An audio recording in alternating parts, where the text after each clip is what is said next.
Hi everyone, one of the big life decisions I have consciously made is I've never had children. This was a surprise, as I always actually intended to, as I come from quite a large family. But when the decision came, I realised I was too selfish. And that sounds really bad, but I'm sure if I had kids this would have changed. But while it was a conscious choice that I got to make, the idea of someone or something else being such a draw on my spare time and effort, and I always said no. Pets are a different matter though, but even then we controlled our experience and levelled up our pet game over time.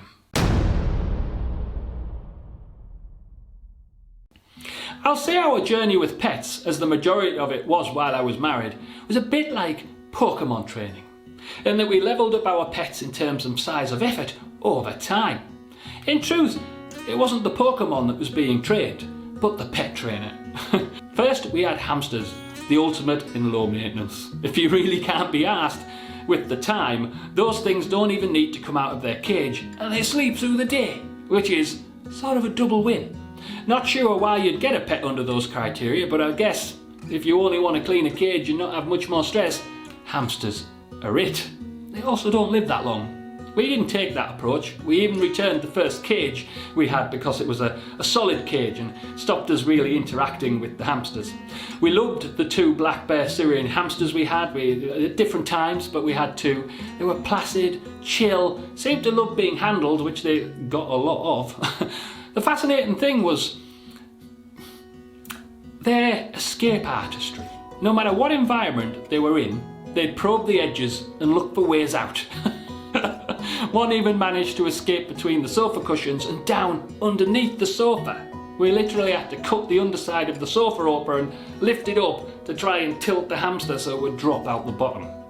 Then we moved, or upgraded, to guinea pigs. We went to the local Pokemon gym, also known as Pets at Home, and picked two, as they always come in pairs. A bit like cute Sith. Unlike hamsters, who enter a sort of two shall enter, one shall leave scenario when they get to a certain age. So, entering into our lives was Big Ginge, because he was ginger, and Grey Lad because, you guessed it, he was grey. These guinea pigs, they were spoiled.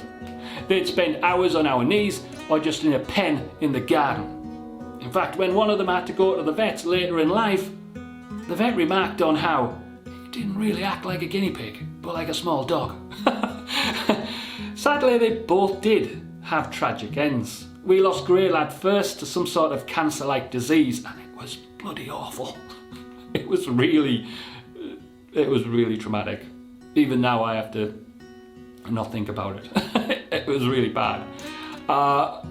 It seems really stupid now to get so upset over the death of effectively a rodent.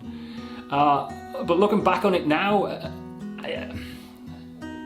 we kept him alive for too long. We probably should have ended his life earlier, to be fair. It wasn't that we didn't follow the vet's advice. As soon as he said it was time, we followed that advice. But with the benefit of hindsight of probably everyone involved, I think, the extra time probably proved to be for us rather than him.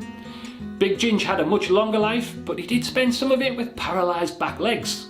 So in a way we sort of became his rodent-like carer. 3. The chinchilla. Now, wait, pause. I know what you're thinking. What happened to low-commitment pets?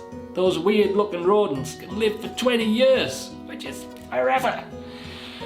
Let's just say Buddy Mouse, as we called him, was not my choice. I came to like the fact we had him, but he wasn't my choice.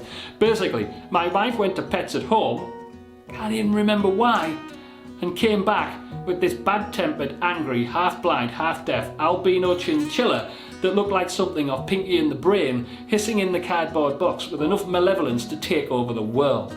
She had felt sorry for him in the adoption centre and brought him home. I'm pretty sure the staff also told her some immense sub-story and played on her ability to rehabilitate animals, and as a result, we now had him.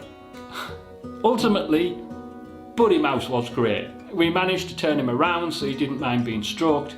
he would often have the run of the living room, darting around the room, into his sand bath, which we'd put in the centre, and then he'd dart back into his cage. Sometimes he'd dart out of his cage, pick a point in the living room, and just chill, and just contemplate life. I must admit, either he had the whole room mapped out in his small little cranium, or he wasn't that blind. He was like one of those blind ninjas in martial arts films that are blind but can actually outperform everyone else. Sadly, Buddy Mouse also had a tragic end. In regaling these stories, I'm starting to think we didn't have much luck. He had to have an operation because his teeth were just growing and growing no matter what we did. He came around from the operation and had a heart attack due to shock. I mean, it took us a while to get over because due to work commitments, we didn't go to be there when he came round. And of course, it did linger for a while since he'd had such a traumatic life, being moved from place to place, and we were his one consistent thing for a while. You know, would that have been different if we'd have been there when he came round? But he was awesome. Finally, by no means least, we come to the one you're all familiar with because all of these are pre-channel, other than Daisy Dog. It was my wife who wanted a dog. It was my wife who organised the trip to the Dogs Trust. It was my wife who chose Daisy Dog. I'll admit, owning a dog went quite far over my do not cross responsibility line. And this is all epically ironic, considering how it turned out. We got Daisy Dog from the Dogs Trust around July 2014. She wasn't the first choice, but the one we'd chosen from the website turned out to be Hannibal Lecter in canine form, so we had to reconsider. It's like adopting a child. They talked to us, we had to have multiple visits before taking Daisy home. They inspected our house and the garden. It was a big deal. And it was amazing how at home Daisy Dog was. She just took to it. It was like she realised this was it as soon as she got in the car. We expected a period of difficulty. It was like she'd always lived in the house, within 5 minutes of arriving. In less than a year, my wife separated herself from the relationship in the family home. And the relationship between man and dog? Well, it changed. I can't actually imagine in my head how I'd have got through the 18 months after that if the house had been truly empty. Part of the reasons I can't is I just can't actually bring myself to think about it. My brain just cannot imagine it. As for the day that Daisy Dog does go the way of the hamsters, chinchilla and the guinea pigs,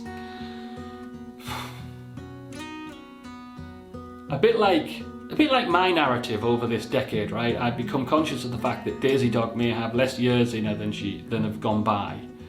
I try not to think about it because it's going to be nothing short of traumatic. She has really become one of the constants in my life, especially through the difficult parts of this decade. As an example even, would I have realised my love for walking around nature without Daisy Dog? And as a result, would I then have gone to the Canadian Rockies? Who knows? Her life, a part in my life has been that large. Until the next chapter, you can support me by doing a few simple things. Like the video, subscribe, hit the bell icon, certainly post a comment, and let's continue to make small great changes to make life a story worth telling.